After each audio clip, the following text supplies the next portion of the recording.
মক্কা নগরীর মানুষ প্রতি বছর একবার বাণিজ্য মেলা জমাইত। সেই বাণিজ্য মেলাতে পৃথিবীর বিভিন্ন দেশ, বিভিন্ন শহরের মানুষ জমা হইত। মাসব্যাপী, 2 মাস ব্যাপী সেখানে বেচা কেনা হইত। হুজুর আকরাম সাল্লাল্লাহু আলাইহি ওয়াসাল্লাম মনে মনে চিন্তা ভাবনা করলেন, এই বাণিজ্য মেলাতে যারা আসবে আমি একসাথে অনেক দেশের মানুষকে পাবো, কালিমার দাওয়াত সহজে বেশি জায়গায় দিতে পারবো। পক্ষান্তরে কাফেরদের মাথায়ও ব্যথা শুরু হয়েছে। আবু জাহেল, উতবা, সাইবা, আবু সুফিয়ান, দারুন নদুয়া নামক তাদের একটা বৈঠকখানা ছিল। দারুন নদুয়ায় বৈশা একে অপরে আলোচনা করে, মুহাম্মদ কালিমা প্রচার করে। যারা ইসলাম গ্রহণ করেছে বেশিরভাগই গরিব বুড়াবা, গুলাম, গুলামের পুত্র গুলাম, এই জাতীয় বেশি। এদের কথায় আমাদের সমাজ চলে না, কোনোদিন চলতো না। কালিমা বাহিরে নাই, মক্কার মানুষ জানে না যে এখানে একজন নবী আইছে, ইসলামের কাজ চলতেছে। মক্কার মানুষ মদিনার মানুষ জানে না, সিরিয়ার মানুষ জানে না। কিন্তু বাণিজ্য মেলায় আসার পর যদি মুহাম্মাদের কাছে মানুষ যায় আর এই কালিমা বিভিন্ন দেশে দেশে ছড়ায়া পড়ে, তাহলে আমাদের যে নেতৃত্ব, আমাদের যে সরদারি, এই মাথা উঁচাটা আর পৃথিবী বিভিন্ন দেশে আর থাকবে না। যে করেই হোক মানুষ যেন মুহাম্মাদের কাছে না যায়, এমন একটা ব্যবস্থা করো। কি করবেন, কি করবেন? তারা মোটামুটি সিদ্ধান্ত নিলেন, ডাকো যুব সমাজ। যুবকদের কদর শুধু এখন না, যুগে যুগেই যুবকদের কদর আছে। যে কোনো বিষয় ঘটে সমাজে, দেশেই বলেন জাতি চলে যুবকদের পিঠের উপরে ভর করে। যেই এলাকার যুবকরা শান্ত হয়, ভালো হয়, এলাকার পরিবেশ ভালো হয়। যুবকরা যদি চরিত্রহীন হয়, এলাকা উশৃঙ্খল হয়ে যায়। আল্লাহ আমাদের যুবকদেরকে চরিত্রবান বানাও, জবান খুলে দোয়া করেন আমিন। আবু জেহেল, আবু লাহাব, উতবা, সাইবা যুবকদেরকে আইনা পরামর্শ দিল, তোমরা একটা কাজ করবা। কি কাজ? মক্কা নগরীতে ঢোকার জন্য যত রাস্তা আছে, মক্কায় ঢোকার রাস্তা কি একটা না অনেকগুলো? হুহা কইছে আপনারা, বাংলা ভাষায় তো আমরা বুঝি তো নাকি? যদি না লো বই তাহলে মনে হবে যে বুঝতেছেন না। রাস্তা অনেকগুলো। জয়না বাজারে আসার জন্য পথ কি একটা না অনেকগুলো? রে যুবকরা, তোমরা রাস্তার মুড়ে মুড়ে দাঁড়ায় যাও। পৃথিবীর বিভিন্ন দেশ থেকে যখন মক্কায় মানুষ ঢুকবে, তোমরা জানায়া দিবা, আমাদের ঘোষণাটা জানায়া দিবা। আমরা যারা এই বাণিজ্য মেলা তদারকি করি, মায় মাতাব্বরি করি, আমাদের ঘোষণাটা জানায়া দিবা। কি ঘোষণা? যুবকরা দেওয়া শুরু করলো, হে বহির্বিশ্বের মানুষ, মেহমানগণ, আপনারা আসেন, বেচা কেনা করেন, কোনো অসুবিধার কারণ নাই। যেখানে ইচ্ছা যাবেন, যা ইচ্ছা কিনবেন, খাবেন, সুশৃঙ্খলা বজায় রাখেন। তবে একটা সাবধান বাণী শুনেন, আমাদের মক্কা নগরীতে একজন পাগল আছে, তার দ্বারে কাছে যাইবেন না। আর একটু জুড়ে কর না, নাউযুবিল্লাহ। আব্দুল্লাহর ছেলে মুহাম্মদ, আব্দুল্লাহর ছেলে মুহাম্মদ নামক একজন পাগল আছে, বড় ভয়ঙ্কর, তার দ্বারে কাছে যাবেন না। মুড়ে মুড়ে যুবকরা ঘোষণা দেয়, এই খবর আপনার আমার পয়গম্বরে পাইয়া চোখের পানি ছেড়ে দিয়া কান্দেন, আল্লাহ, কাছের মানুষ বিরুদ্ধে দাঁড়ায় গেছে, শত্রুতে পরিণত। যাদের সাথে জীবনে কোনো দিন বিরোধ নেই, যারা আমাকে আল আমিন উপাধি দিয়েছে। আল আমিন উপাধি দিয়েছে আবু জেহেল। কে দিছেন? আর একটু জোরে কর। আবু জেহেলের এক বন্ধু তাকে নীরবে নিয়ে জিজ্ঞাসা করে, দোস্ত, মুহাম্মদ সত্য বলে না মিথ্যা বলে? আবু জেহেল কি বুকানা চালাক বাটপার, বুঝালাইছে যদি বলি মিথ্যা বলে তাহলে আমাকে উল্টা প্রশ্ন করব, মিথ্যাবাদীরে আল আমিন উপাধি কেন দিসলাই?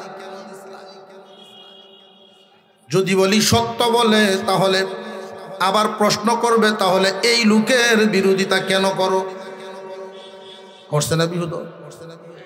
আবু জেহেল এমন এক উত্তর দিছে, 40 বছরের আগ পর্যন্ত আমার ভাতিজা সত্য বলতো, 40-এর পর থেকে মিথ্যা বলে।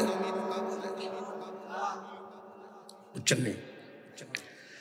আসল কথা হলো 40-এর আগে যা বলতেন সত্য বলতেন, 40-এর পর থেকে যা বলেন ডাবল সত্য বলেন। 40-এর আগে যা বলতেন নিজে বলতেন, নিজের পক্ষ থেকে বলতেন। 40 বছর বয়সের পর থেকে যা বলেন আল্লাহর পক্ষ থেকে বলেন।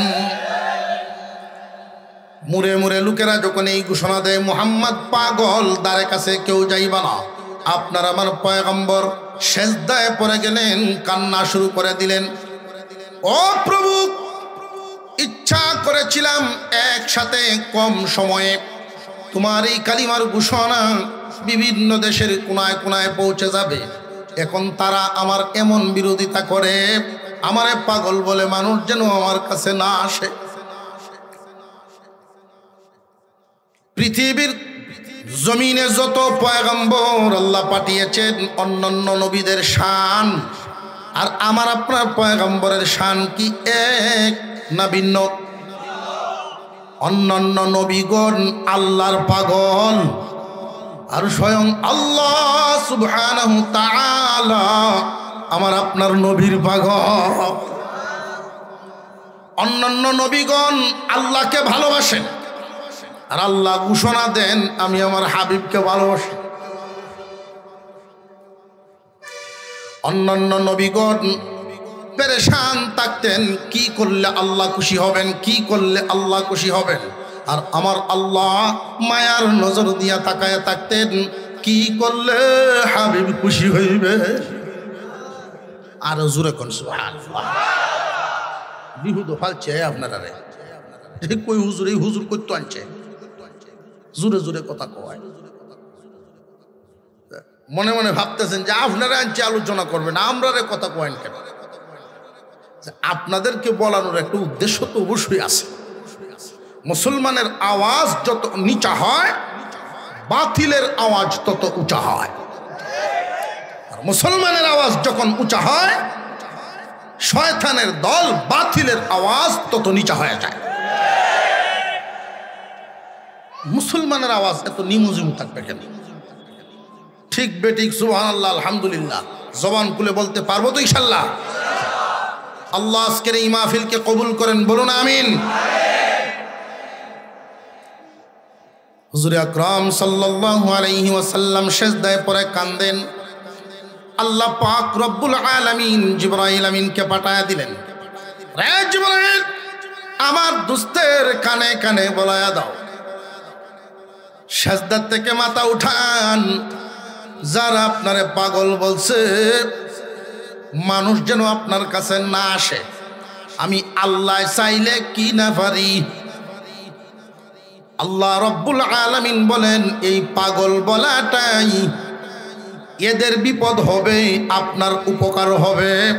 পাগল বলাই মানুষ দলে দলে আপনার কাছে আসার ব্যবস্থা করে দিতেছে। দেখবেন মানুষের একটা কৌতূহল এমন হয়, যেটা নিষেধ হয় ওই দিকে মানুষের মন আরো বেশি রুজু হয়।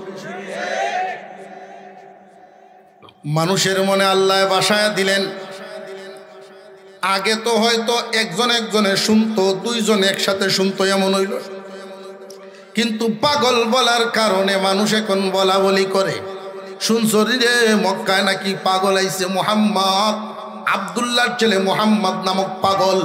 তবে পাগল হোক আর যাই হোক, পাগল যদি হয় ছোট পাগল না,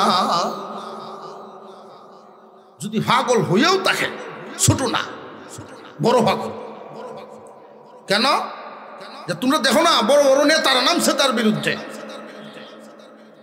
আবু জাহেল, আবু লাহাব, উতবা সাইবা যেহেতু বিরুদ্ধে নামছে, তাহলে পাগল ছোট না।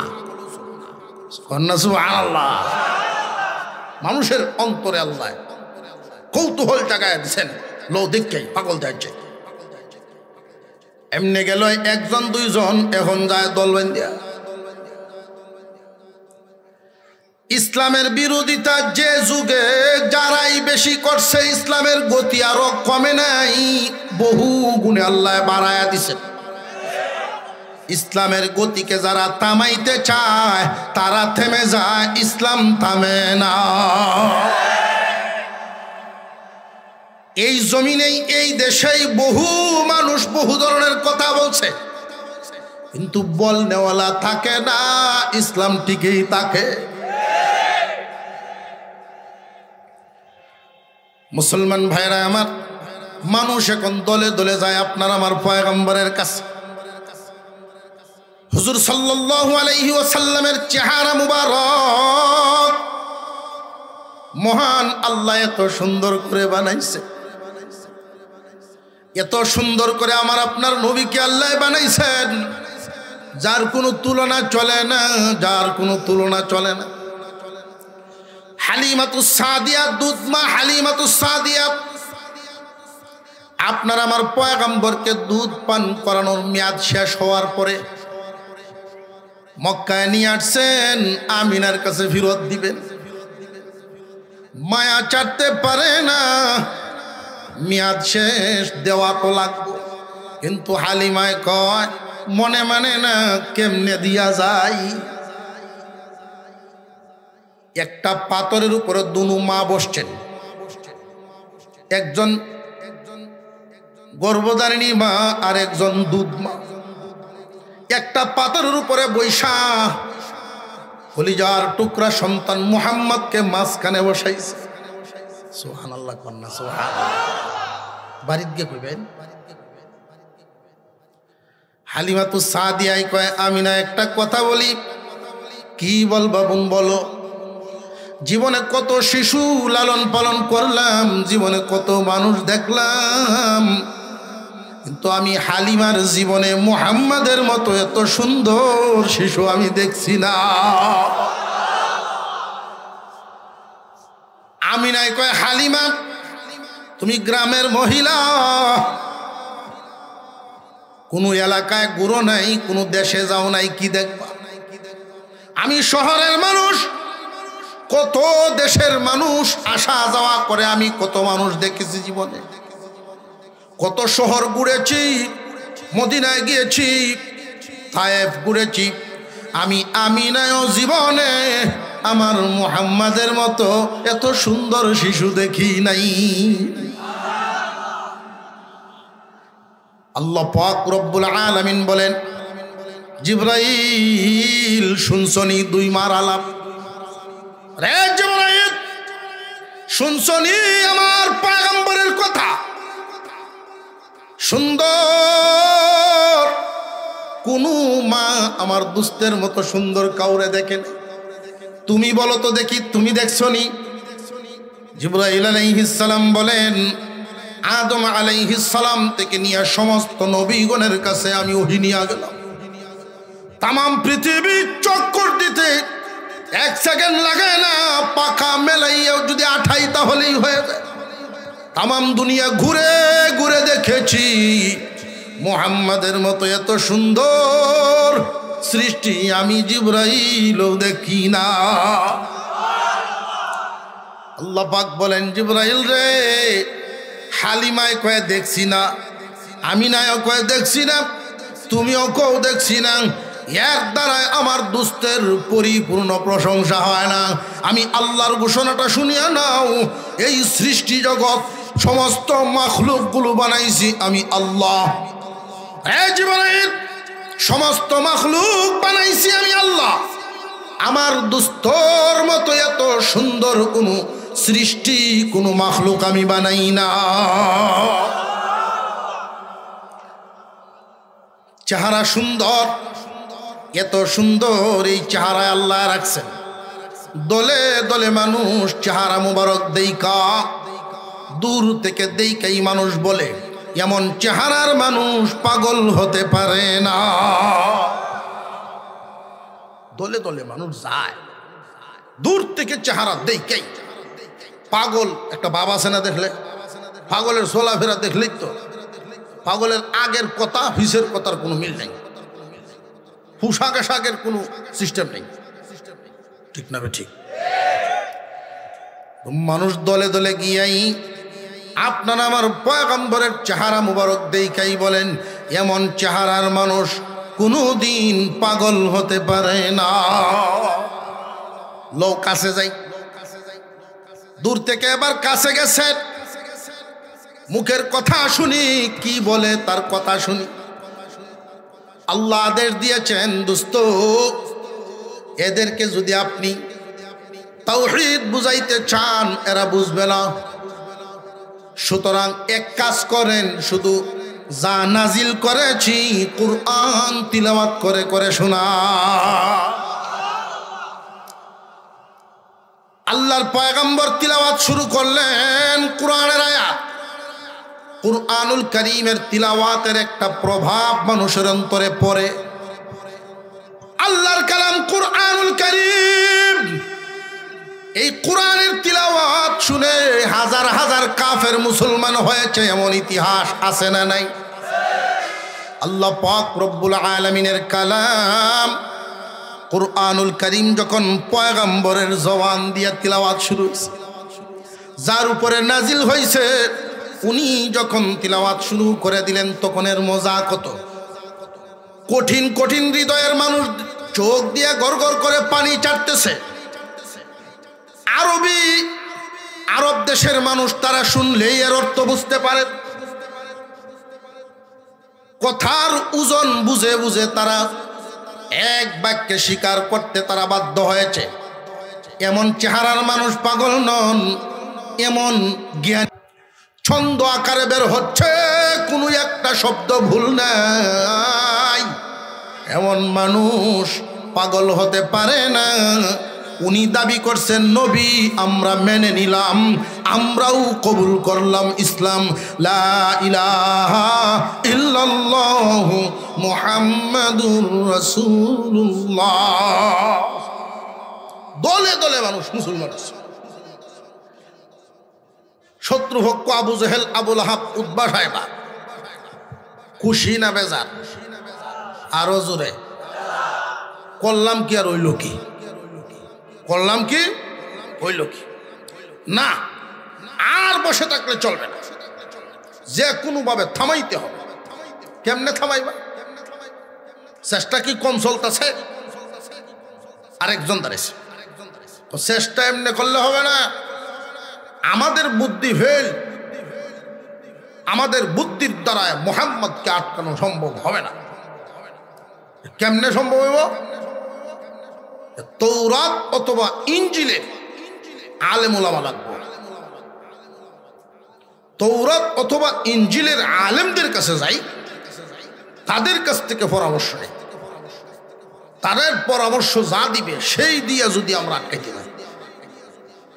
তখনকার জামানায় মক্কাতে তৌরাত ইনজিলের আলেম থাকতেন না। তৌরাত এবং ইনজিলের আলেম যদি পাইতে হয় মদিনাতে যাইতে হয়।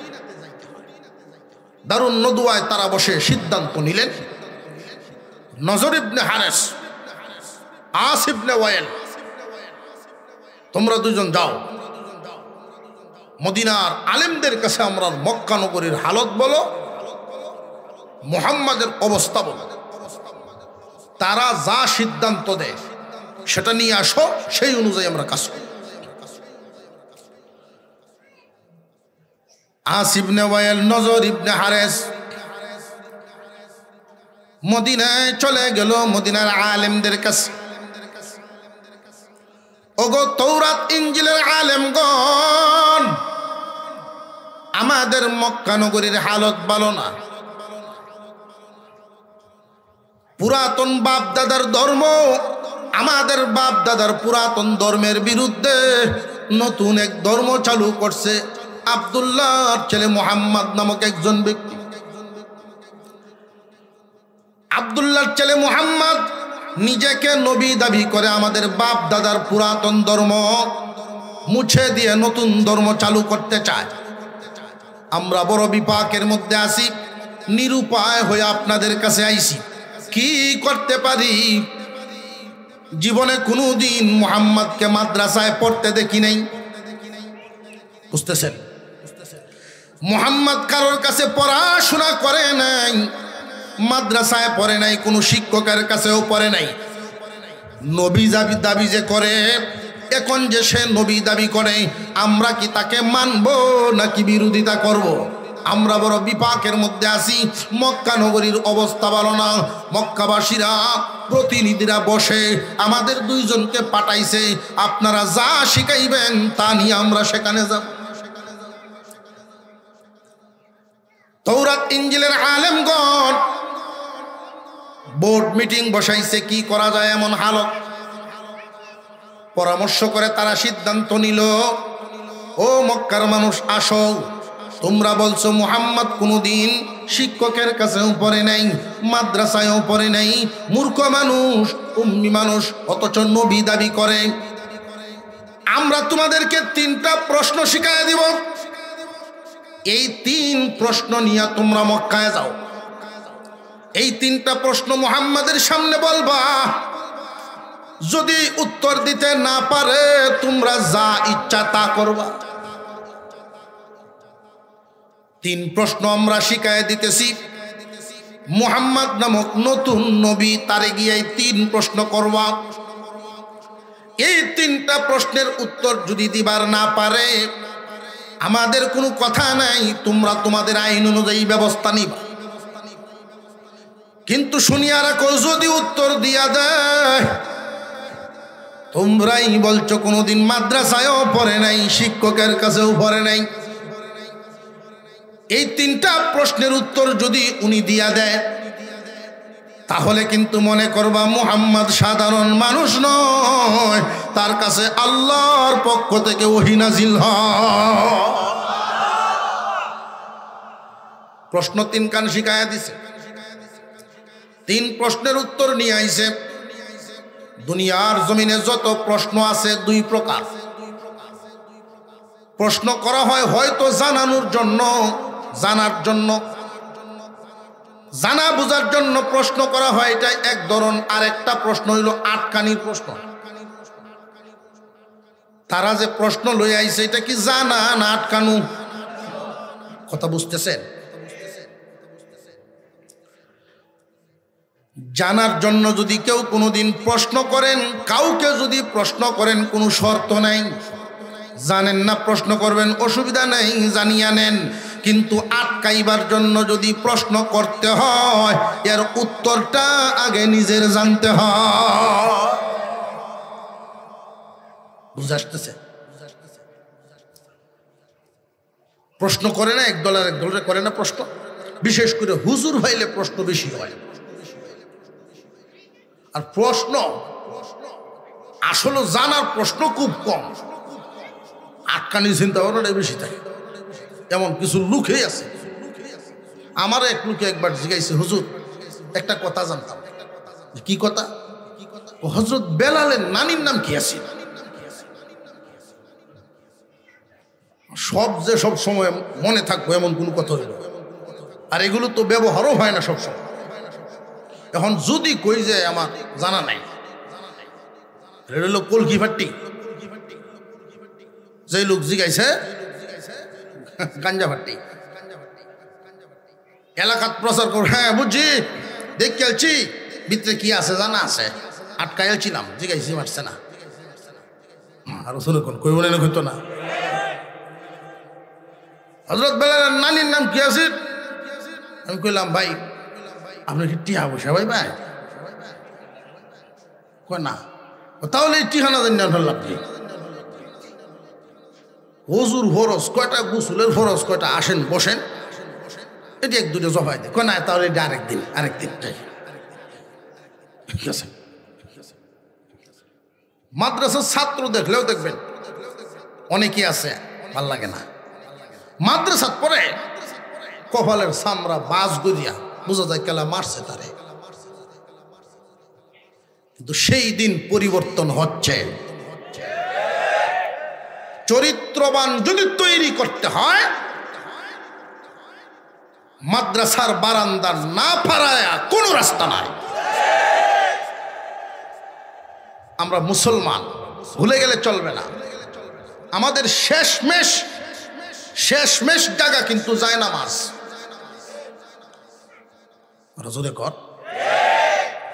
যে সময় ব্যবসা চলে না, গৃহস্থির চলে না, চাকরির চলে না, হুকুর কাশে, এই সময় তো যায় শেষমেশ। কথার কথা জীবনে হলই না নামাজ। তো বুড়া হইলে মানছে হইল গাইল পারে, তোমার মতো বুড়ি ওটা নামাজ না পারে, শর্ম হরি হইলেও যায় বসে। কিছু জানো গান না জানো, কারণ আল্লাহ সুবহানাল্লাহ সুবহানাল্লাহ সুবহানাল্লাহ করতেছে, সূরা কেরাত জানে না। জানিয়ে রাখবেন, বাবা মার পক্ষ থেকে সন্তানের জন্য ভবিষ্যতের চিন্তা আছে না নাই? সন্তানের ভবিষ্যতের চিন্তা করা মা বাবার মাথায় চিন্তাটা থাকে। এই অঞ্চলের মধ্যে বহিরাগত যত মানুষ চাকরি বাকরি করেন, যুবক ভাইয়েরা বিশেষ করে মনোযোগ দিয়ে এই কথাগুলো মনে রাখবেন। বেশিরভাগ মানুষের চিন্তা হলো সন্তানদের ভবিষ্যৎটা আমাদের গড়তে হবে। মিল ফ্যাক্টরিতে চাকরি করেন, বিভিন্ন কারখানায় চাকরি করেন, সন্তানের ভবিষ্যৎ কাকে বলে এটা আগে বুঝেন। আলেম ওলামাদের সংস্রবে যাবেন।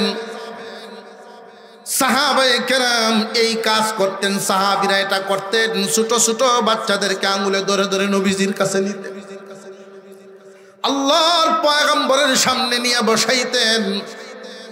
নবীজির নজর মুবারক যেন বাচ্চার উপরে পড়ে। যুবক ভাইয়েরা, তোমাদের ছোট ছোট বাচ্চাগুলোর নিয়ে নিয়ে মাঝে মাঝে আলেমদের কাছে আসা যাওয়া করা, আলেম ওলামাদের সামনে কিছু সময় বসানো, সময় হইলে আলেমদেরকে বাসাতে মাঝে মাঝে আনা নেওয়া করানো। আল্লাহর পয়গম্বর শিখাইছেন, এইগুলো শিখাইতে হবে। ভবিষ্যৎ মানুষের দুই প্রকার। কয় প্রকার? ভবিষ্যৎ হলো দুই প্রকার। একটা হইল চিরস্থায়ী, আর একটা হইল ক্ষণস্থায়ী। সামনের আগামীর দিন যা আছে সবটাই তো ভবিষ্যৎ। এই ভবিষ্যৎটা দুই ভাগে বিভক্ত। আমরা ভুলে গেছি সব খিচুড়ি বানাইছি, এইলে চলে খিচুড়ি। পরে অবশেষে হইছে কোনটা? চিরস্থায়ী ভবিষ্যতের কোনো ফিকির নাই, অস্থায়ী ক্ষণস্থায়ী ভবিষ্যতের চিন্তায় ঘুম নাই। সন্তানের জন্য কি করে গেলেন, সন্তানকে আপনি কি দিয়া গেলেন, তারে কি শিখাইলেন, ক্ষণস্থায়ী জীবনে কি করবে না করবে, এই ক্ষণস্থায়ী ভবিষ্যৎ কেমনে করবে, ক্ষণস্থায়ী ভবিষ্যতে কেমনে চলবে, ক্ষণস্থায়ী ভবিষ্যতে কেমনে ধনী হইবে, এই কলা কৌশল নিয়ে তারা চিন্তা ভাবনা ফিকির সব কিছু শিক্ষা দেয়, কিন্তু চিরস্থায়ী ভবিষ্যতের কামাই শিখায় না। অথচ এই ক্ষণস্থায়ী ভবিষ্যতের কামাই শিখানোতে সময় লাগে বেশি, চিরস্থায়ী ভবিষ্যৎ কামানো শিখাইতে সময় লাগে কম।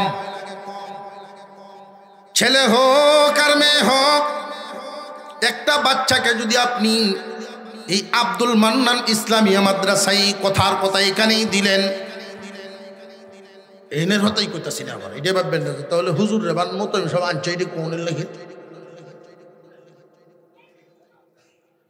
যেখানেই দেন মনে রাখবেন 2টা বছর পড়লে, একটা বাচ্চা যদি 2 বছর এই সমস্ত মাদ্রাসায় পড়ে, তার শিক্ষা জীবন কি শেষ না পুরাটাই বাকি? আপনারা কি কেউ ডরায়? জবাব দিলে কি সমস্যা? মানুষের ছাত্র জীবন, শিক্ষা জীবন প্রায় 20 বছর পর্যন্ত শিক্ষা হাসিল করে, ঠিক কিনা? মাত্র 2টা বছর বাচ্চার 2টা বছর আপনি দিলেন নুরানি বিভাগে। 2 বছর যদি একটা বাচ্চাকে আপনি এখানে পড়ান, আপনি ফ্যাক্টরিতে চাকরি করেন, কলকারখানায় চাকরি করেন, ব্যবসা করেন, আপনার স্বপ্ন হইল স্বামী স্ত্রী 2 জনে মিলে নিয়ত করেছেন বাচ্চাটাকে ডাক্তার বানাবো, ইঞ্জিনিয়ার বানাবো, চাকরিজীবী বানাবো, অফিসার বানাবো।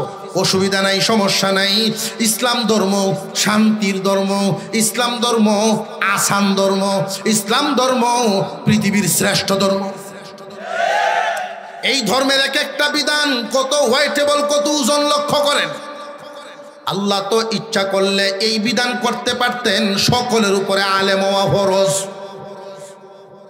কিন্তু এই বিধান করেন নাই সবার উপরে আলেম হওয়া ফরজ না। আল্লাহ যদি ঘোষণা দিতেন সবার উপরে হাফেজ হওয়া ফরজ, কঠিন হয়ে যেত। এই জন্য আল্লাহ এটাও করেন নাই সবার উপরে হাফেজ হওয়াও ফরজ না।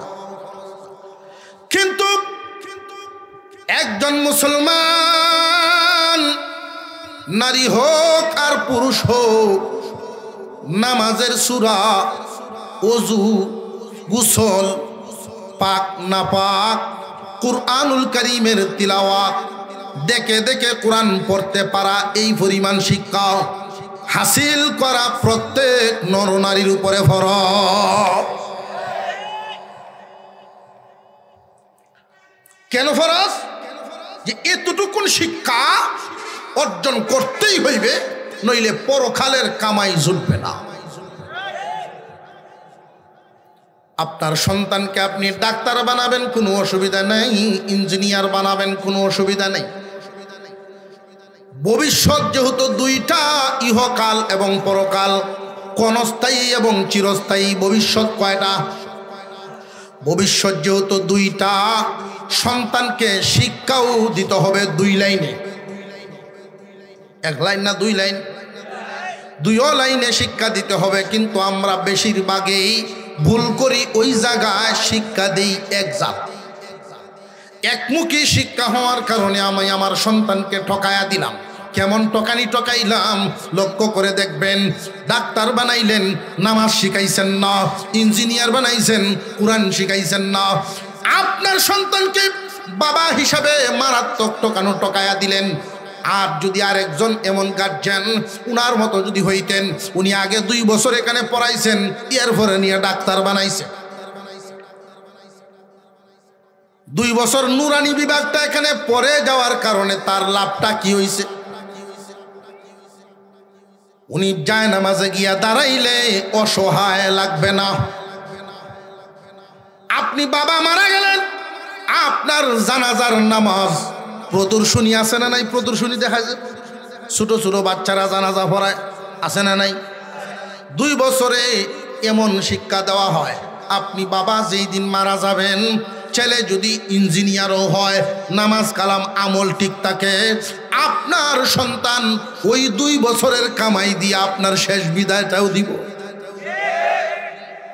বাবার কবরের পাশে দাঁড়ায় কি দোয়া পড়া লাগে, কি সূরা পড়া লাগে, এই শিক্ষা 2 বছরের ভিতরেই হয়ে গেছে। পরকাল কামানোর শিক্ষা হয়ে গেল। ছেলে হোক আর মেয়ে হোক, যে কোনো শিক্ষায় শিক্ষিত করবেন, অসুবিধার কারণ নাই। কিন্তু নুরানি এই প্রাথমিক ফাউন্ডেশন শিক্ষা দেওয়া ছাড়া কোনো রাস্তা নাই। শুধু একমুখী শিক্ষা দিলে কি লস, আর উভয়মুখী দুমুখী শিক্ষা দিলে কি লাভ। এই 2-4টা কথা বলতে বলতে আমারও সময় শেষ হয়ে গেল। সূরার ভিতরে এটা এনেই তাও, এটার ভিতরে আর ঢুকলাম না। যেই বিষয়টা সামনে আসছে অত্যন্ত গুরুত্বপূর্ণ একটা বিষয়, নিজের মাথায় ঢুকাবেন, পরিবারে গিয়ে আলোচনা করবেন, আত্মীয় স্বজনকে জানাবেন। তামাম পৃথিবীর ইসলাম বিরোধী যত চক্রান্ত আছে, 1 লাইন না বহু লাইন, আর একটু জোরে কন। লোকটি জামডি মাইরে তাকে আমি বুঝি না।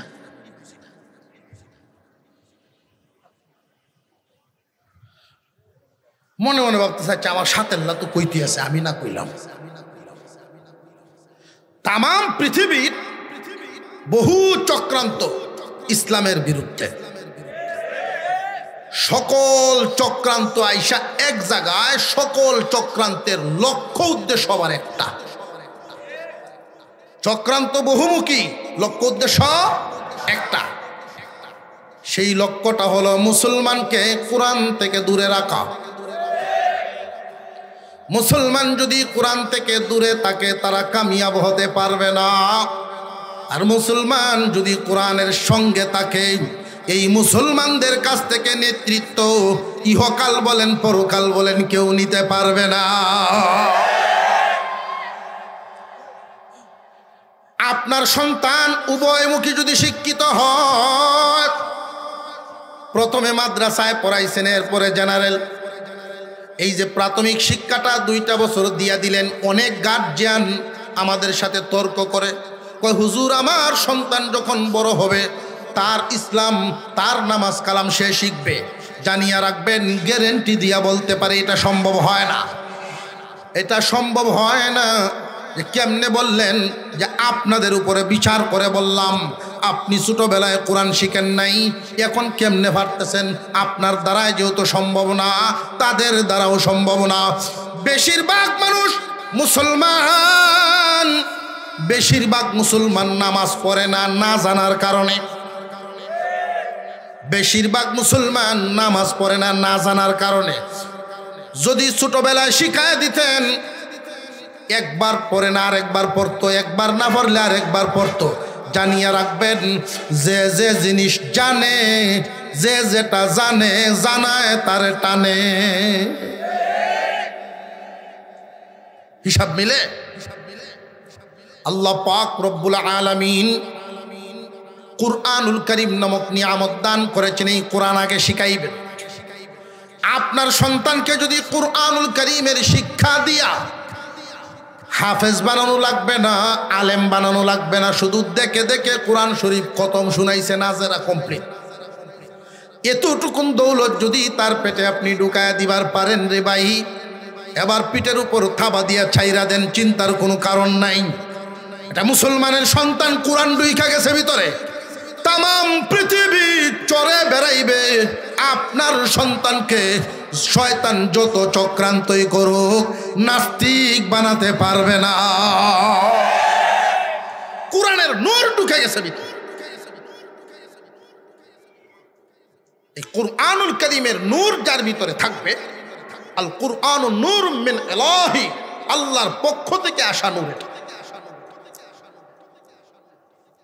ডাক্তার হোক, ডাক্তারিও করবে, নামাজও করবে, ডাক্তারিও করবে, কোরআনও করবে, ডাক্তারিও করবে, ইসলামের সকল নিয়ম নীতিও মানবে। আর যেহেতু জানে না, এই জন্য করে না। অনেকেই মনে করে মাদ্রাসা দেই না হুজুর, এই ডরে কি হইরে খাইব, কি হইরে খাইব। গ্রামের এক লোক, খুব ধনী মানুষ, ওনার 3 ছেলে। এই 3 ছেলের মধ্যে বড় যে 2 ছেলে দেখতে শুনতে মাশাআল্লাহ খুব সুন্দর হইছে, স্মার্ট বয়। স্বামী স্ত্রী 2 জনেই চিন্তা ভাবনা করিয়া নিয়ত করেই ফেলছে, একটারে ডাক্তার আর একটারে ইঞ্জিনিয়ার, যা আছে কপালে। আরেকটা ছেলে হইছে, তবে এইটা এই 2 জনের মতো এত স্মার্ট না, কত মুন্সি বানায় নাই। অনেক মানুষের কিন্তু এই ধ্যান ধারণা, যেই ছেলেটার মেধা ভালো এরে দেয় স্কুলও, আর যেটার মেধা একটু ড্যাম চলে না যেহেতু, তাহলে এই নদেলা। জানিয়ে রাখবেন, মুসলমান নিয়তটা আগে ঠিক করবেন। যদি আপনার ভালো বস্তুটা, উত্তম বস্তুটা আল্লাহর রাস্তায় দেন, আল্লাহ আপনার বদলাটাও তো এমনই দিবেন। আপনার মেধাবী সন্তানটারে যদি টার্গেট করেন যে আমার এই সন্তানটা মেধাবী, ওই সন্তানকে দিয়ে আল্লাহর কালামের ইলম হাসিল করাবো। আল্লাহ পাক রব্বুল আলামিন তাহলে এই যুগেও হুসাইন আহমদ মাদানি দিবেন, এই যুগেও আনোয়ার শাহ কাশ্মীরি দিবেন, এই যুগেও আশরাফ আলী থানভী দিবেন। আমরা দেই এই লুলা লেঙ্গাড়ি কোরআনের বরকতে পরে এরা সালাক হয়। তিনজনের 3 লাইনে শিক্ষিত বানাইছে, একজন মাওলানা হইছে, শহরে এক মসজিদে খেদমত করছে, একজন ডাক্তার, একজন ইঞ্জিনিয়ার। যখন এদেরকে পড়ানোর নিয়ত করছিলেন তখন তো যুবক ছিলেন, এখন কি আর যুবক হয়েছে? এখন তো বুড়া হয়েছে, হজ করে আইছে। মনের কি সেই ভাব রইছে না রং বদলিছে? চুলের রং যখন বদলে মনের রঙও বুঝে আসতেছে। এখন মাঝে মাঝে হিসাব মিলায়, একলারে পড়াইছি 1 লাইনে আর 2টারে দিছি আর 1 লাইনে। এদের চাল চলন তো মিলে না। হজ করে আইসা উনি যে একজন মুসলমান এই বুঝ তো ঢুকছে। আগের গতি পাল্টায় এখন নামাজ কালাম পরে আলেমদের সাথে চলে, বিবির সাথে মাঝে মাঝে গল্প করে, বুড়িরে লইয়া, বুড়িরে হিসাবও ফেস লাগাইছি। কিতা ফেস লাগাইছেন? যেই ফেস লাগাইছি শুদ্ধ করার ভাও নাই। আগে বুঝতে পারি নাই, এখন বুঝি। এখন বুঝলে আল্লাহ বইতো না যে কি ফেস লাগাইছেন। বুঝদার বে আগামী সপ্তাহতেই তো 7 দিন আছে সান উঠার।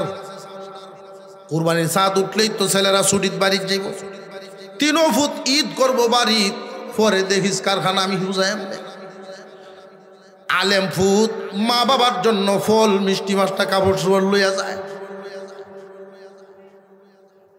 আব্বা আম্মারে গিয়া কি আদর কি যত্ন, মা বাপের লাগিন গিয়া খেদমত করে। মা বাপরে মাথার তেল লাগায়, ট্যাং টিপে দেয় আর টিপে দেয় এই মৌলানা ভূতে। আর ডাক্তার ইঞ্জিনিয়ার হাফ প্যান্ট পিনতে পারি যায়। হাজি সাহেবের আগের বাপ তো নাই, মন তো নরম হয়ে আসছে, তার কাছে এটি বিষের মতো লাগে। ঢাকা থেকে যায় বাড়ি, বাপের গিয়ে কয় আব্বা প্রাইভেট কারের ভাড়া দূর, ড্রাইভার সব কার হয়ে রয়েছে। নিজের পকেটও আছে, ডাক্তার তার পকেটও নাই। এর বাপের তো কেনে নেয়। উদ্দেশ্য হইল এত বড় গৃহস্থী, ধান বেচার পয়সা আব্বা করবো কিতা, দোকান ভাড়ার পয়সা আব্বা করবো কিতা, জানি থারি তাইলাম। কিন্তু হুজুর হুতে কোনো দিন বাপের কাছে পয়সা চায় না। বুড়িরে লইয়া পান খায় আর বুড়ায় কয় হিসাব বেশ লাগাইছি রে। এই 2 ছেলে ডাক্তার আর ইঞ্জিনিয়ার রে মাসে মাসে কি পরিমাণ পয়সা দিছি। চোখের পানিটা ছেড়ে দিয়া এই 2 জনরে যেই পরিমাণ টাকা দিলাম, আর আমার এই ফুজ্জে মাদ্রাসাত পড়তো, কোরআন হাদিসের ইলম শিখতো, তারে কি দিতা? একটা জামা বানাইবার কথা বললে, ধমক দিতাম আগামী মাস হইলে নিচলে। মাসিক বেতন 150 নাই, 200 150, এর উপরে 2 টাকাও দিছি না। বেতনটা দিয়াই নাস্তার পয়সা খুব হিসাব নিকাশ করে। তার 100 ভাগের ওদের পিছনে যেই পরিমাণ পয়সা খরচ করছি, এর 100 ভাগের 1 ভাগও হুজুরের পিছে দিছি না। ফলাফল কি পাইতেছে? যাওয়ার সময় এইভাবেই যায়। কুরবানি যে দিল বাপে, রাতের বেলায় সব মানুষ যখন ঘুমায় গেছে, হাজী সাহেবের রুমে হুজুর আস্তে আস্তে গেছে। কারণ উনি যেহেতু ইনকাম করেন, বাবায় কুরবানি দিবেন। বাবার সাথে গিয়া বলে আব্বা যদি গুসা না হন একটা কথা কইতা। কি কথা রে ভূত? আপনি যে কুরবানি দেন, কুরবানি তো আল্লাহর ইবাদত, এই ইবাদতে আমিও শামিল হইবার চাই।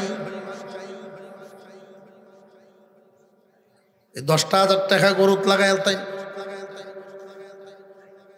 তুই যাও বালিশের তলে, বালিশের তলে তুই ভূত গেছে। সারা রাত চোখ দিয়া পানি পরে আর বালিশ ভিজে। আর ওই দুইজনে কি পরিমাণ পয়সা কামাইছে।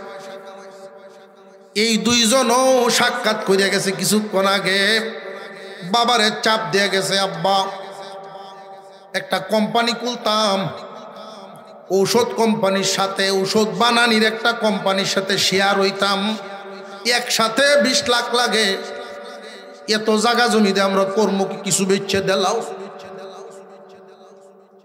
কিছুটা হ্যাঁ ছেতেলাও। এখন তো বাপের চিন্তা শুরু হয়েছে, কষ্টে করা এই সম্পদগুলো বেচে দিলাম। আর এই হতে কি তৈরি গেছে। হাজী সাহেব যখন কান্দেন, চোখের পানি মুছে, মায় বুড়িয়া জিগা তুমি কান্দো কে লাগে? ও তারা পয়সা কামায় ঠিক, কিন্তু কুরবানি শামিল কেন হয় না? যে এটা যে ইবাদত, এটা বুঝে না। এখন বুঝে আসতেছে আপনাদের? একমুখী শিক্ষা দিছি, ভুল করছি, সেই জায়গা হিসাব ফেস লাগাইছি। যদি 2টা বছর শুধু কোরআন ও এদের ভিতরে ঢুকতো, এই কোরআনের নূরেই এদেরকে জাগাইতো যে এই কাজটা তো করা দরকার। এরা মনে করতেছে শুধু কুরবানি হইলে তো হইছে, আব্বাই দিলে তো আমরা ডইব।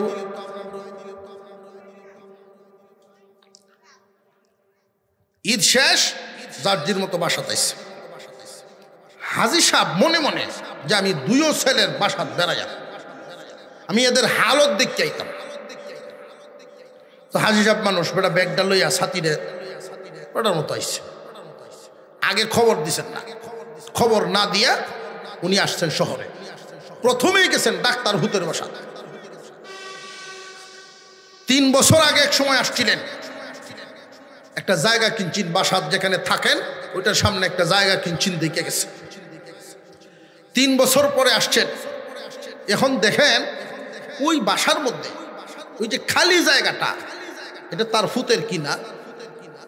3 বছর আগে দেখে গেছেন, এখানে বিশাল এক বিল্ডিং, বিল্ডিং এর কাজ চলমান। এখন কিন্তু জায়গা কি বেচছে লো নাকি? যদি না বেচছে থাকে, এত বড় বিল্ডিং হইলো আমি শুনলাম না। বুঝে আসতেছে? তো মানুষের কাছে জিগায়, মানুষে কয় এটা তো আপনার ভূতের। ওই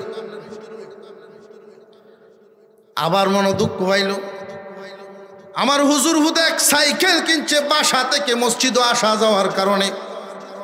এই সাইকেল কিনা আমারে জানাইছে আগে, সাইকেল কিনছে ভরে। বাবারে অনুমতি নিছে আগে, বাহন কিনছে ভরে। আর এই ভূত দিন শিক্ষা সামান্য তারে দেই নাই, হিসাব ফেস লাগানোর কারণে এত বড় বিল্ডিং উঠে আমি বাপে শুনি না। এমনি দেখে এক লোক, মুরব্বী মানুষ, তার বয়সের এক মুরব্বী, খুব রাগে ডাক্তারিরে করায় আজকে, হয়তো এই ডাক্তারেরও থাকবো, নইলে আজকে একটা বুঝা ভরা হইব। গ্রাম্য মানুষ চিল্লাই আইতেছে। হাজী সাহেবকে ছাতি লিয়ে সামনে কাটছে, কি ব্যাপার আপনি সেতে আইতেছেন? ও মুরব্বী, এই ডাক্তারে কামটা কি করছে? আমি খেত বন্ধক দিয়ে পয়সা আনছে চিকিৎসা করাইতাম, আর এমন এক কাম করে।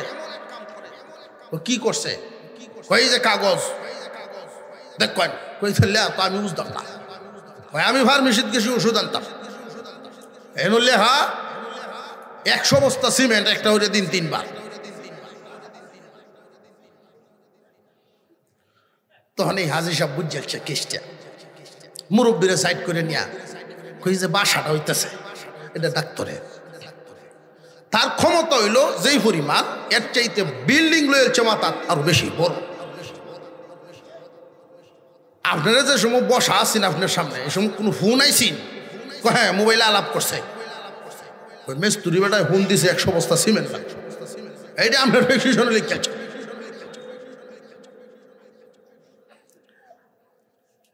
হাজী সাহেব কয়, পুত্রে তোর বাসা আর গেলাম না, দুনিয়া তোর উপরে উঠছে। বুঝে আসতেছে একমুখী শিক্ষার কি ক্ষতিটা।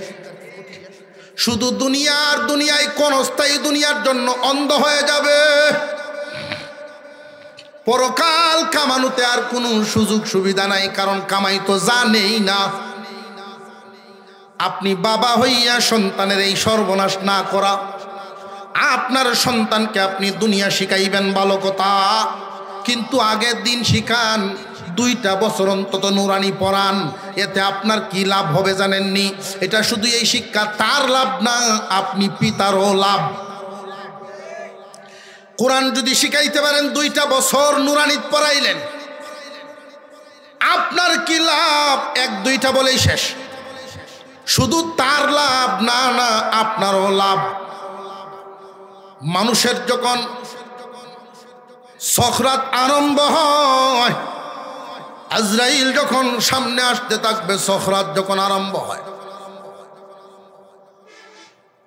500 ফেরেশতা একসাথে ছাপ দিয়া ধরে, নড়াছড়ার কোনো সুযোগ নেই। পাহাড় বুকের উপরে চাপ পড়তেছে, এর চাইতেও কঠিন মনে হয়। ওই সময় মুমূর্ষ ব্যক্তিটা চিল্লায় আর বলে, তোমরা কারা গো, এইভাবে আমার চাপ দিয়া ধরছ? চাপটা একটু হালকা করে দাও, বিনিময়ে দুনিয়াতে আমি যা কামাইছিলাম সব সম্পদ রয়ে যাও। ফেরেশতাদের এই সম্পদ দিয়া করবোটা কি? চাপ তো ছাড়ে না। বিশাল চাপ, মৃত্যুর যন্ত্রণা, সকরাত আরম্ভ হয়ে গেছে। ডাক্তার ছেলে আইছে, আব্বা আমি আপনার বড় ভূত, ডাক্তার ভূত আইছে। বাবারে তোমারে কষ্ট করে ডাক্তার বানাইছি, আমার এই বিপদ চলতেছে, এই চাপটা কমায় দাও। আসেনি কোনো ইঞ্জেকশন যে আজরাইল দূরাত নেওয়া যায়? নার আওয়াজটাই বুঝতেছি আপনারা ভায়াল চুন মনে হয়। ইঞ্জেকশন সন্ধান পাওয়া গেছে? এই ইঞ্জেকশন দিলে আজরাইল কয়দিন পরে আইব, এরকম কোনো একটা বাইর হইছে? তোমারে আমি ডাক্তার বানাইছি, আমার এই বিপদের সময় একটু উপকার করো, চাপটা কমায়া দাও। ফার্মনি ইঞ্জিনিয়ার ভূত আইছে, আব্বা আমি আইছি আপনার ইঞ্জিনিয়ার ভূত, মুন্সিগঞ্জের কলা আনছিলাম, বললাম তোমার কলা তুমি খাও, আমার তো জান বাঁচে না রে বাবা। এমনি হুজুর ভূত আইছে, আইসা দারো বইয়াই ফরা শুরু করে দিছে। বিসমিল্লাহির রহমানির রহিম,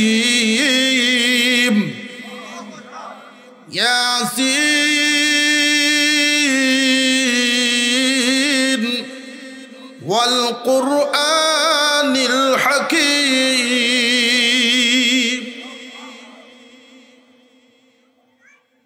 যেই মাত্র কুরআনুল কারীমের তিলাওয়াত শুরু হয়েছে, আল্লাহ পাক রব্বুল আলামিন ডাক দিয়া বলেন, ফেরেশতারা, রে ফেরেশতারা, তোমরা কি শুনো নাই?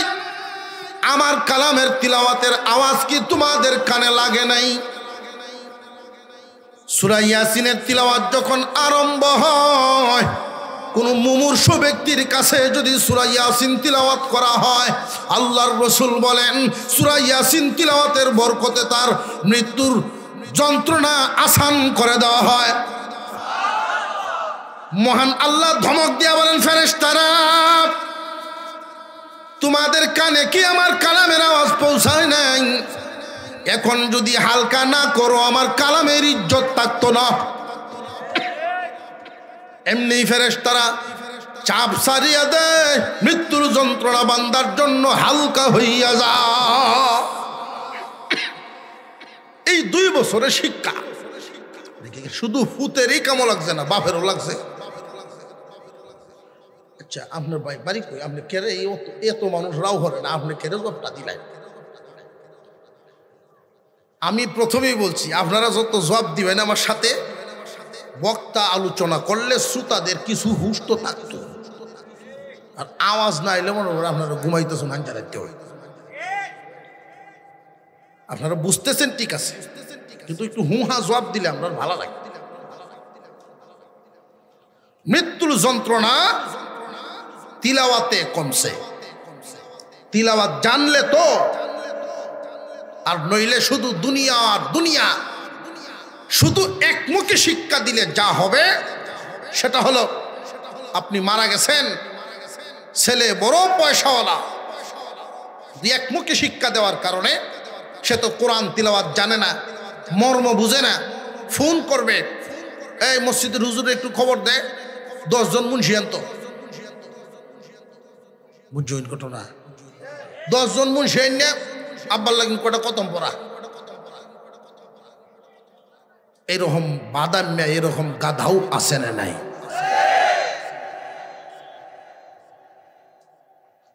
আহা, এভাবে খতম পড়ানোর জন্য, খতম করার জন্য বুঝি আল্লাহ কোরআন নাজিল করছেন। মুর্দার জন্য খতম করে, খতম করলে মুর্দার জন্য খতম করে দোয়া পড়বেন, সওয়াব পাবেন, কিন্তু বিনা স্বার্থে, স্বার্থ থাকতে পারবে না। ফরায়ার টাকা পয়সা দেওয়া নেওয়া উভয়টাই হারাম। মহব্বত থেকে আপনাকে মহব্বত করত, আপনি একজন আলেমকে মহব্বত করতেন, একজন হাফেজকে মহব্বত করতেন। আপনার মৃত্যুর সংবাদ শুনে 3 বার কুল হুয়াল্লাহ পড়ছেন, উনি জায়গা থেকে দোয়া করছেন, আপনার রুহের উপরে সওয়াব পৌঁছে গেছে। এখানে দুনিয়ার কোনো স্বার্থে নাই, এটা স্বার্থের অনেক ঊর্ধ্বে। বুঝে আসতেছে? টাকা পয়সার লেনদেন উভয়টাই হারাম। মুর্দার জন্য খতম পড়ায়া লেনদেনটা কি হইব? হারাম। উনার নামে দান করেন, একমুখী শিক্ষা হওয়ার কারণে এই কামটি হয়। আর যদি 2টা বছর পড়ায়া দিতে পারে, আরেকটা ফায়দা বলে এই আলোচনা শেষ, হয়তো হুজুর আয় সময় হয়ে গেছে। আমরা যারা গেটে দাঁড়িয়ে আছি, মাহফিলের ভিতরে প্যান্ডেলে চলে আসেন। জানাজার নামাজ শুরু হইতেছে।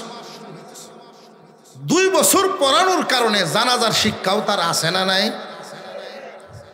আছে কি কোন রকম না সই শুদ্ধ? 2টা বছর এখানে পড়ার কারণে জানাজার শিক্ষাটাও সহি শুদ্ধ। অর্থাৎ ইসলামের উপরে চলতে একটা মানুষের যেই শিক্ষার দরকার, এই 2 বছরের কোর্সে কমপ্লিট সেই শিক্ষাটা দেওয়া হয়। জানাজা যখন শুরু হয়, লাশটা সামনে নিয়ে সন্তান যদি তাকবীর দেয়, তার চোখের সামনে ভেসে উঠবে, আমার এই আব্বা, আমার এই মা আমার জন্য এই করছেন, আমাকে নিয়ে এই করছেন, আজকে লাশ হয়ে শুয়ে আছেন, শেষবারের মতো দোয়া করতেছি সামনে রাইকা, আর তো জীবনে সামনে রাখার সুযোগ মিলবে না। সন্তানের মনে মনে যখন এই চিন্তাটা আসবে, আর চোখ দিয়া পানি বের হয়ে যাবে, চোখের পানিটা নাকের ডগায় আসার আগেই আল্লাহ জিজ্ঞাসা করেন, ফেরেশতারা রে, ইমাম কেন কান্দে? ইমাম কান্দে কেন? তার চোখে পানি কেন? ফেরেশতারা জানায়, আল্লাহ, লাশ যে সামনে, ইমাম হইল লাশ, যার এই লাশ মুর্দার পুত্র সন্তান, তার নিজের সন্তান, বাবা বা মার লাশ সামনে নিয়ে দাঁড়াইছে, এই জন্য কান্দে। অনেক কষ্ট করে তারে মানুষ করছে, এই দিন শিখাইছে, আজকে যে ইমাম হইয়া এখানে দাঁড়াইছে, এই শিক্ষাটা তো মা বাবার উসিলায় পাইছে, সেই স্মৃতি স্মরণ হয়ে গেছে, এই জন্য চোখ দিয়া পানি বেরিয়ে গেছে। আল্লাহ ঘোষণা দেন, মা বাবার লাশ সামনে নিয়ে সন্তান যখন তাকবীর দেয়, আর চোখের পানিটা নাকের ডগায় আসার আগেই আল্লাহ ঘোষণা দেন, তোমরা সাক্ষী থাকো, মুর্দার 80 বছরের গুনাহ আমি আল্লাহ মাফ করলাম। এমন একটা নেক সন্তান রাইকা গেছে, এই উসিলায়, নেক সন্তানের উসিলায় তার 80 বছরের গুনাহ মাফ। আর আমরা এটা বুইলা গিয়া শুধু একমুখী শিক্ষা দিয়া নিজের এলাকার গ্রামের প্রাইমারি শেষ করাইলাম, এলাকার হাই স্কুল শেষ করাইলাম, এরপরে ভার্সিটি শেষ করাইলাম, দেশের শিক্ষা শেষ করাইয়া বিদেশ পাঠাইছি, আমেরিকা পাঠাইছি। কোরআন শিখাইতে তাকদীর নাই, কোরআন শিখাইছে। তো আমেরিকার কালচার লইয়া যখন দেশ হয়েছে, আমরা তখন হিফজখানায় পড়ি, এক আমেরিকান, তার বাপ মারা গেছে, 17 বছর পরে দেশ হয়েছে, এক বাপের এক পুত, এটারে ফরাইতে ফরাইতে এই দেশ পর্যন্ত নিছে। বুড়া বয়স, শেষ জীবনে নিজের বাজারের ব্যাগটা লইয়া টানিয়ে যাইতো। আমাদের মাদ্রাসার ছাত্ররা আমরা মাঝে মাঝে এই ব্যাগ গিয়ে ওনার বাসায় দিয়ে আইতাম। আমরা মায়া লাগতো, আর মনে মনে কইতাম এই পয়সা এই আমেরিকা কোন দিনের লেগে। বাপ মারা গেছে, সংবাদ পায়া 17 বছর পরে আইসে যে সিরিয়া কানার প্রাণী, একটু আগে হাফ প্যান্ট কিনতে আইসে। কালচার ভুলে গেছে। আমাদের মোহতামিম সাহেবকে জিজ্ঞাসা করতেছে, হুজুর জানা যায় কি আমার আসতে হবে? মোহতামিম সাহেব কাছে না, আপনাকে যেখানে আসছেন সেখানে থাকেন। আপনার মতো ভূত জানা যায় গিয়া দাঁড়ায়া তার কোনো লাভ ক্ষতি করতে পারেন। আপনার যেই লাইনের কোনো লাভ তো নাই, সুতরাং যেহানো আসেন এনুই দাঁড়ায় থাকবেন। এনু সাইডে গরু বান্ধা আছে, এনু ছাগল 2টা বান্ধা আছে, আপনিও সাইডটা বয়ে থাকবেন।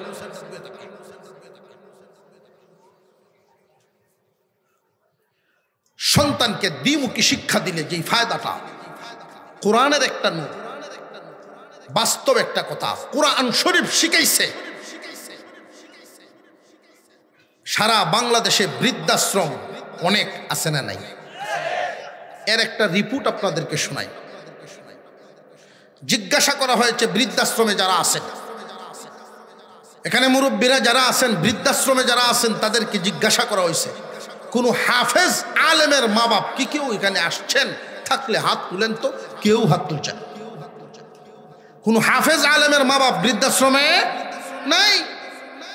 শেষ পর্যন্ত উনি এই কথাটা জিজ্ঞাসা করেছেন, হাফেজের মা বাপ নাই, আলেমের মা বাপ নাই, এমন কে কোনো ব্যক্তি এখানে আছেন যে নিজের সন্তানটাকে যত্ন করে কোরআন শিখাইছিলেন, আর আজকে বড় হয়ে আপনারে বাড়ি থেকে বের করে দিছে, অবহেলা করে কোরআন শিখাইছিলেন, এমন কি কেউ আছেন? কেউ নেই। এখানে আশ্রয় নিছে যারা বড় বড় স্বপ্ন দেখছে, বেশি পয়সা খরচ করে বসবাস করছে বাংলাদেশে, কালচার আনছে আমেরিকার। তো বুঝে আসতেছে আপনাদের? একমুখী চিন্তায় শুধু দুনিয়া শিখাইছেন। খুব সাবধান, বিশাল বিপদে পড়বেন। কোরআনের নূর ভিতরে ঢুকান। আপনার সন্তান, পিতা আর মাথা, মা বাপ আর সন্তানাদির যে পার্থক্যটা আছে, নত হয়ে থাকবে। বাবার হক, মার হক কি জিনিস এটা আদায় করতে ভুলবে না। কোরআন শিক্ষাটা অবশ্যই আগে দিবেন, আগে পড়াইবেন নুরানি। যদি মনে করেন হাফেজ বানাই নেই, আলেম বানাই, বিশাল নিয়ামত। একজন আলেমের হাফেজের মা বাপ হইলে পরে কি লাভ, ওইটা আরেক সাবজেক্ট। শুধু বাধ্যতামূলক আলেম হাফেজ না। আমাদের ধ্যান ধারণা হয় কারোর যদি সন্তান হয় 5 জন, মাদ্রাসা দেই একটারে দেই মাদ্রাসা, বাকি 4টারে কই দিন। বুঝে আসতেছে? এই যে বাকি 4টে ফাইল একমুখী, আর এই মাদ্রাসায় যেটারে ঘুরায় নিলে এটা হইল 2মুখী। ছেলে হোক মেয়ে হোক, প্রথমে হইল এই দ্বিমুখী শিক্ষা। 2 বছরের শিক্ষা দিয়া, 3 বছরের শিক্ষা দিয়া, এরপরে যার মেধা যেই পরিমাণ সে দৌড়বে সেই পরিমাণ। তো প্রথম আপনার হাতে গড়া এই ফাউন্ডেশনটা গড়ে দিবেন এখান থেকে। ছেলে হইল মেয়ে হইল। আল্লাহ পাক যেন আমাদেরকে আমলের তৌফিক দান করেন, বলুন আমিন। প্রশ্ন কি তা? প্রশ্ন তো কইছি না আমি, প্রশ্ন কইছিলাম কিতা কিতা। আচ্ছা, 3টা প্রশ্ন শিখাইয়া দিছিল। 1 নাম্বার প্রশ্ন করবা, তামাম দুনিয়ার জমিনে সূর্য কোন জায়গা থেকে উঠে আবার কোন জায়গায় গিয়া ডুবে? পৃথিবীর মাত্র একজন মানুষ দেখেছেন, আর কেউ দেখে নাই। এই মানুষটাকে আল্লাহ কারে দেখাইছিলেন?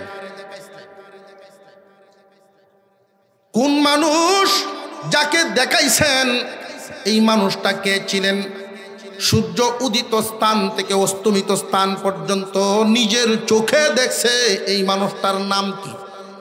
2 নাম্বার, কয়েকজন যুবক একটা একটা গর্তের ভিতরে, পাহাড়ের একটা গুহার ভিতরে তারা ঘুমাইছিলেন। একদিন দুই দিন নয়, একাধারে তারা বহুদিন ঘুমাইছেন। নির্দিষ্ট তারিখটা তারা কত বছর পর্যন্ত ঘুমাইছিলেন একটানা, তাদের ইতিহাসটা কি, ওইখানে বাড়ি ছেড়ে এসে ঘুমানোর কারণটা কি, এই ইতিহাস উনি যেন বলে দেয়। 3 নাম্বার, মানুষের ভিতরে রূহ আসা যাওয়া করে, কিন্তু এই বডিতে রুহু থাকলে মানুষটার দাম নইলে লাশ। এত গুরুত্বপূর্ণ এই রুহু কেউ কোনোদিন ধরতে ছুঁইতে পারে নাই। রুহু কেমনে আসা যাওয়া করে, এই 3টা কথা জিগাই আল্লাহর রাসূল সাল্লাল্লাহু আলাইহি ওয়াসাল্লাম উত্তর দিয়েছেন। লম্বা ইতিহাস। 1 নাম্বার, যেই লোকটা সূর্য উদিত থেকে অস্তমিত জায়গা পর্যন্ত নিজের চোখে দেখছেন, আল্লাহ দেখাইছেন, ওনার নাম ছিল যুলকারনাইন। 2 নাম্বার, যেই যুবকরা ঘুমাইছিলেন কতদিন, 300 বছর অতিরিক্ত আরো 9 বছর, 309 বছর পর্যন্ত এক ঘুমে। আপনারা এই কথাটা শোনার পরে যদি সুবহানাল্লাহ মুখ দিয়ে না বাইর হয়,